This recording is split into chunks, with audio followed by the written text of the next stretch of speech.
She didn't raise her voice. She didn't hesitate. She just looked at me and said, "Promise me you won't tell anyone about tonight." The night wasn't supposed to go the way it did. It started ordinary, almost forgettable. One of those evenings that sits quietly at the edge of your memory until you realize later it mattered more than you knew at the time.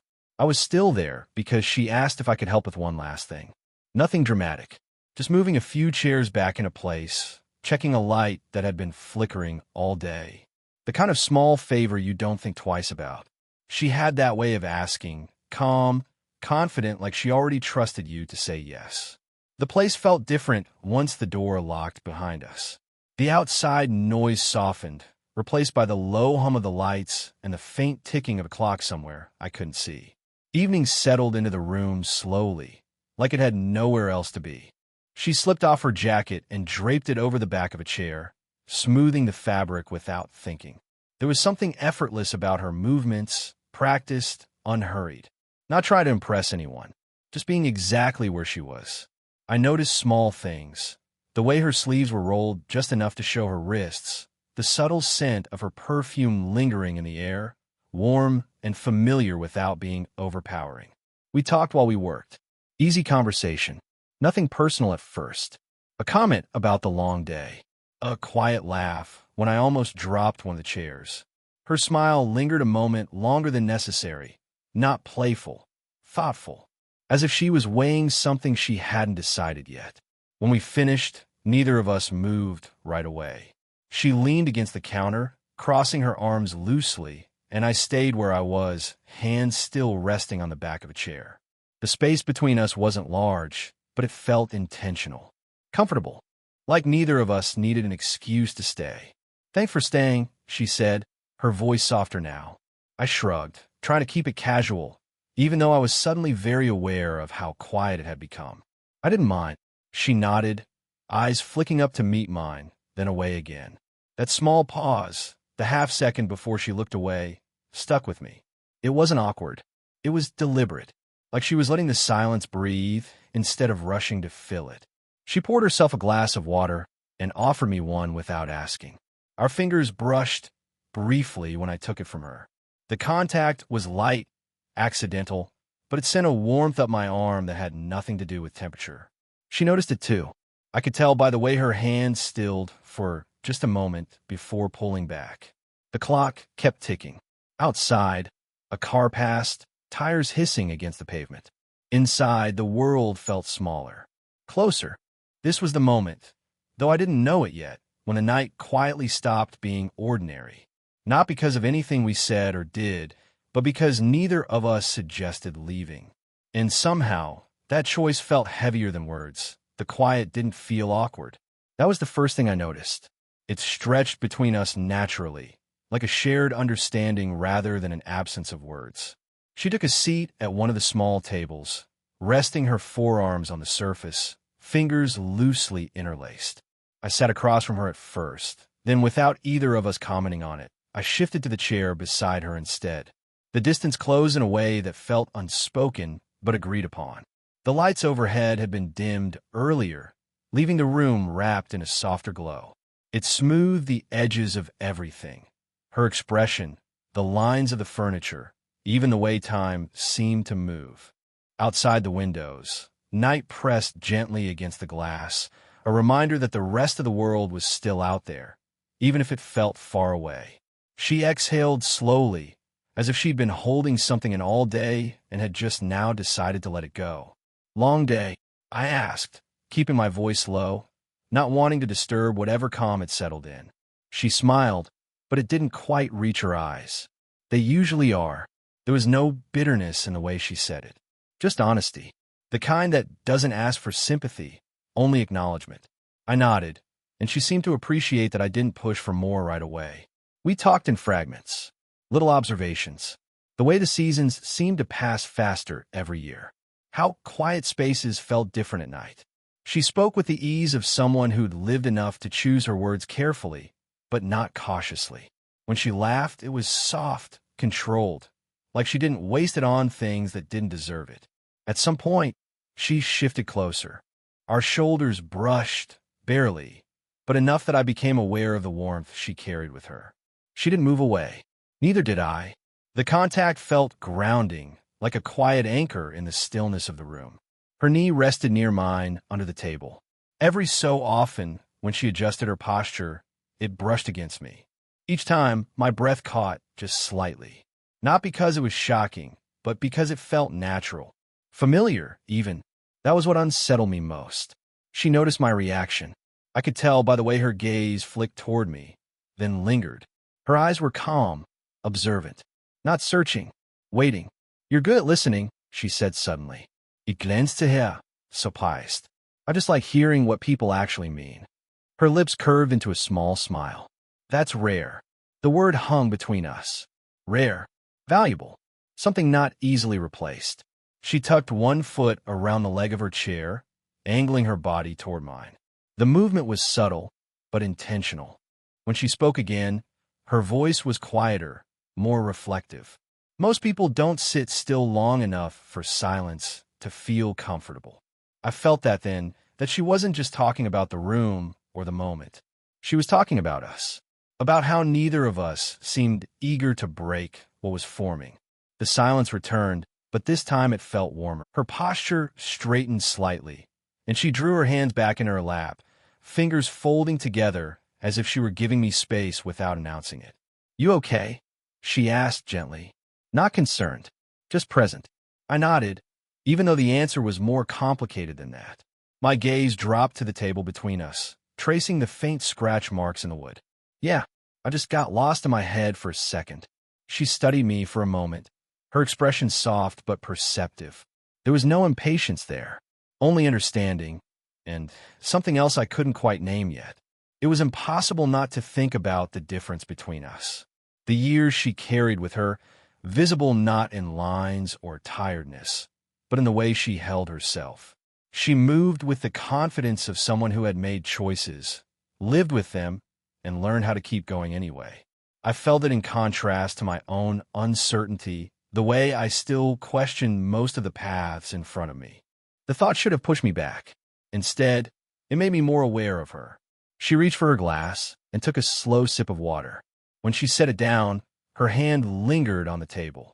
After a pause, she placed it over mine, lightly, deliberately.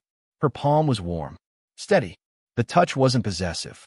It felt like reassurance. I looked up at her then. Our eyes met, and for a brief moment, neither of us moved. "You don't have to explain," she said quietly. "I know what it looks like." That single sentence carried more than she spoke aloud. It acknowledged the boundary without reinforcing it. Recognition, not pressure. Her thumb brushed once against the side of my hand. A small motion, barely there, but it sent a quiet ripple through me. I was suddenly aware of how close she was, how her shoulder angled toward mine, how the scent of her perfume felt warmer now that I knew it belonged to her. I hesitated, then turned my hand slightly beneath hers, allowing our fingers to rest together. My heart beat louder than I wanted it to. "There's a lot about this that feels complicated," I admitted. She nodded, unsurprised. Complicated doesn't always mean wrong. Her voice was calm, but there was something vulnerable beneath it, as if she were speaking just as much to herself as to me. The room felt smaller then, the silence heavier, not uncomfortable, just charged, like we were standing on the edge of something we both recognized but hadn't named. She didn't pull her hand away. Neither did I, and in that moment, the boundary I'd been so aware of didn't disappear, but it softened. It became something we were both holding carefully rather than something pushing us apart. That awareness stayed with me, not as a warning, but as a quiet acknowledgement that whatever this was, it mattered enough to be handled gently. She was the one who broke the silence, but she did it carefully, like she didn't want to startle the moment away. "I don't usually talk about this," she said, her gaze fixed on the surface of the table instead of on me. Her voice was steady, but softer now, as if she were choosing each word with intention. "Not because I can't. I just don't like what it turns into." I shifted closer without realizing it, my chair brushing lightly against hers. The sound felt loud in the quiet room, but she didn't pull away. If anything, she relaxed into the closeness, her shoulders easing slightly. "Turns into what?" I asked. She took a breath, slow and measured, and when she exhaled, it carried a weight with it. Pity, or advice, or people trying to fix something that doesn't need fixing. I nodded, understanding more than I said. She finally looked at me then, her eyes searching, not for answers, but for permission. I stayed still, letting her take her time. There's a loneliness that comes with always being the one people lean on, she continued. You learn how to be composed, capable. You smile at the right moments. Her lips curved faintly, but the smile didn't linger. After a while, people stop asking how you are. They just assume. The honesty in her words settled between us.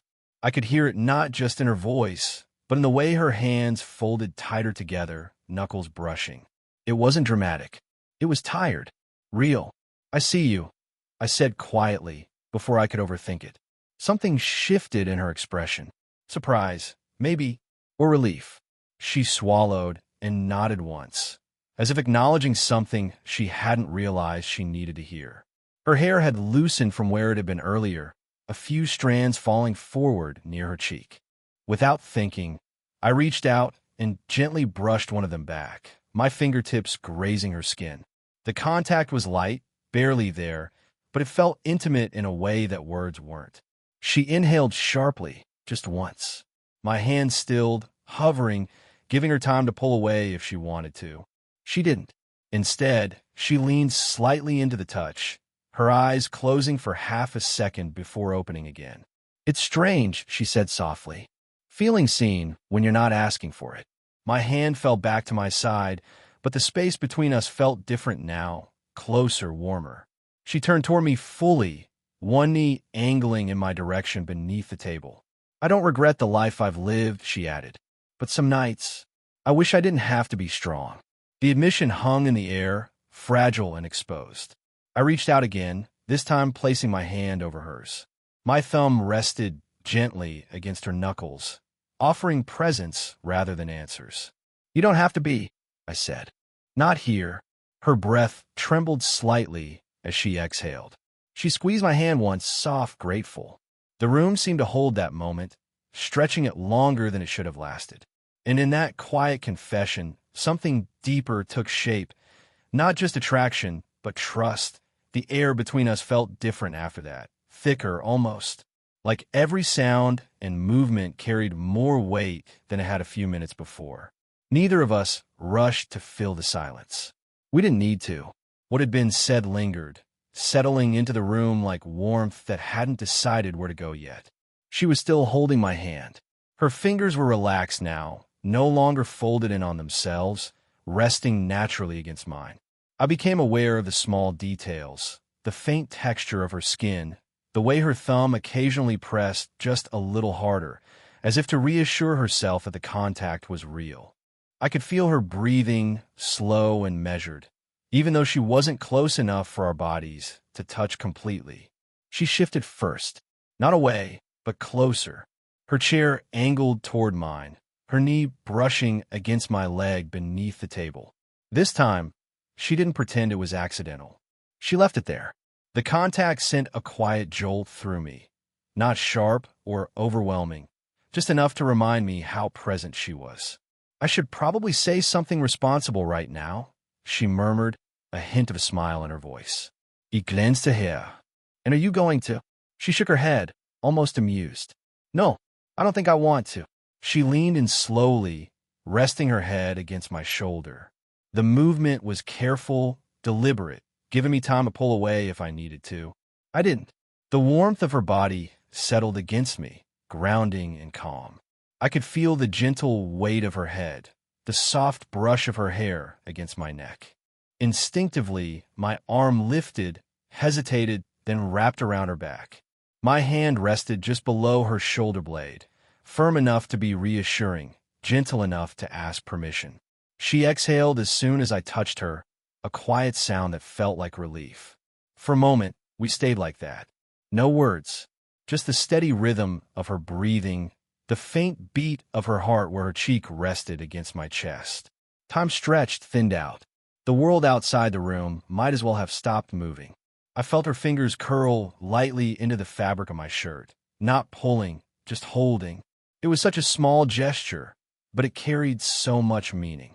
Trust, want, acknowledgement. Then she shifted again, lifting her head just enough to look at me. Our faces were close now, close enough that I could see the faint lines near her eyes, the softness there, not from age, but from everything she'd lived through. Her gaze searched mine, as if asking a question she didn't want to voice. "I don't want this to turn into something messy," she said quietly. "It doesn't have to," I replied, just as softly. That was when she spoke the words that would stay with me long after the night ended.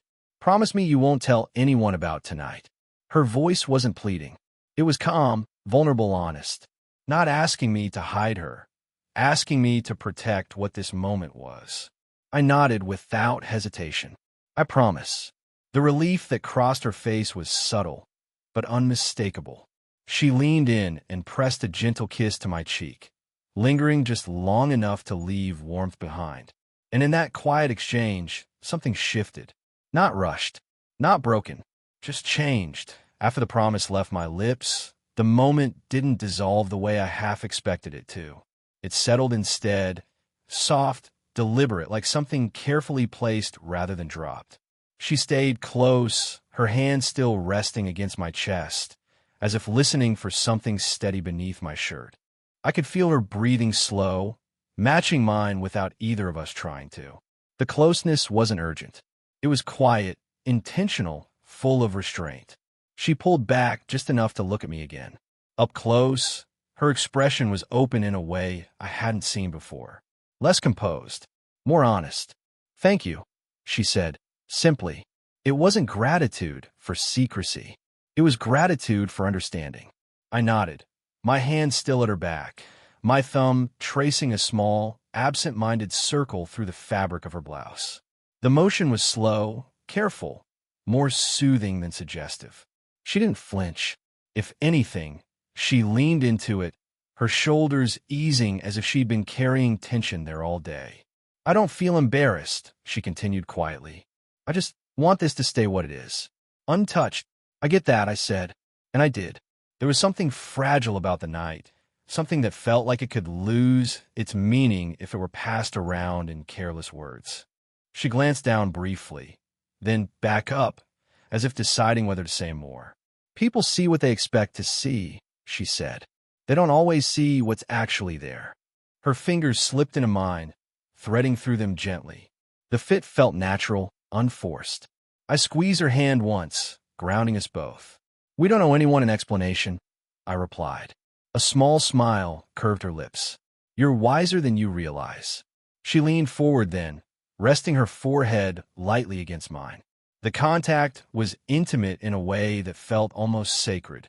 I could feel the warmth of her skin, the faint brush of her breath as she exhaled.